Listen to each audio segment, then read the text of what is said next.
ঘূর্ণিঝড় রেমালের দাপটে এবার ব্যাহত হল ট্রেন চলাচল।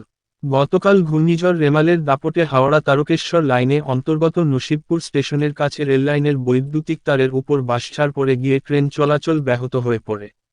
অসুবিধার সম্মুখীন হয়ে পড়ে নিত্যযাত্রীরা। অবশেষে রেলের আধিকারিকরা দ্রুততার সঙ্গে কাজ করে ট্রেন পরিষেবা স্বাভাবিক করে।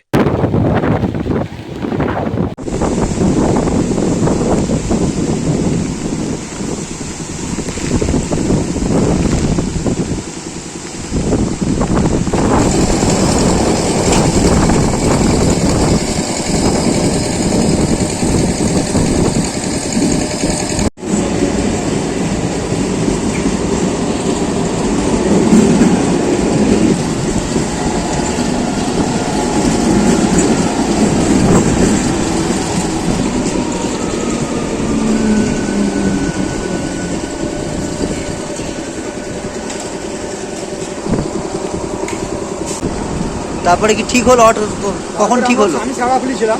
আচ্ছা, কতক্ষণ ধরে আটকে ছিল? মোটামুটি 1 ঘন্টা। আচ্ছা, 1 ঘন্টার ওপর। বাড়ি ফিরছিলেন? আমি গাড়ি ছিলাম না, আমি সারাফুলি স্টেশনে ছিলাম। আচ্ছা আচ্ছা, মানে বাড়ি ফিরছিলেন? হ্যাঁ, গাড়ি শুনলেন? ও গাড়িতে তারে গাছ পড়ে গেছে অনেকক্ষণ ধরে, ঘন্টাখানেক হয়ে গেল গাড়ি চলছে না। এখন সব লোক এসছে রেলের ঠিক করছে। কখন থেকে শুনলেন? আমি ঘন্টাখানেক আগে শুনলাম। আমি গাড়িতে কাজ করি, গাড়ি আসছে না, এই দুর্যোগে অবস্থা খারাপের দিকেই আছে। গাড়ি না চললে কী হবে? সব ব্যাপার চলছে।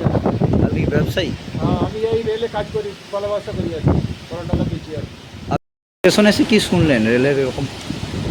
আমি কিছু বিক্রি করি গাড়িতে, সেখান থেকে গাড়ি করবো। 1-1.5 ঘন্টা হয়ে গেল আমি এসেছি। হ্যাঁ, এসে বসেই আছি, মাল বেশ পাচ্ছে, মাল সব জমে আছে। এবার কালকে থেকে ওয়েদার এরকম খারাপ চলছে, যার জন্য মালপত্র আমরা বেচতেই পারছি না। আমরা খুব লস খাচ্ছি এই সময়টা। আর গাড়ি কখন আসবে তারও কোনো ঠিক নেই। অনেকক্ষণ থেকে ওয়েট করছেন? হ্যাঁ হ্যাঁ, কখন থেকে অপেক্ষা করছেন? 1 ঘন্টা হয়ে গেল প্রায়। কোথায় যাবেন বলে অপেক্ষা করছেন, মানে বাড়ি ফিরছেন? কি শুনলেন যে এইরকম রেল লাইনে এরকম গন্ডগোল শুনেছেন? এইরকম? হ্যাঁ, শুনলাম তো। কি শুনলেন? ও তো বাঁশ পড়ে গেলো লাইনে তারে। আচ্ছা, বাড়ি ফিরছেন? না, এই শিবরে যাচ্ছি কাজে।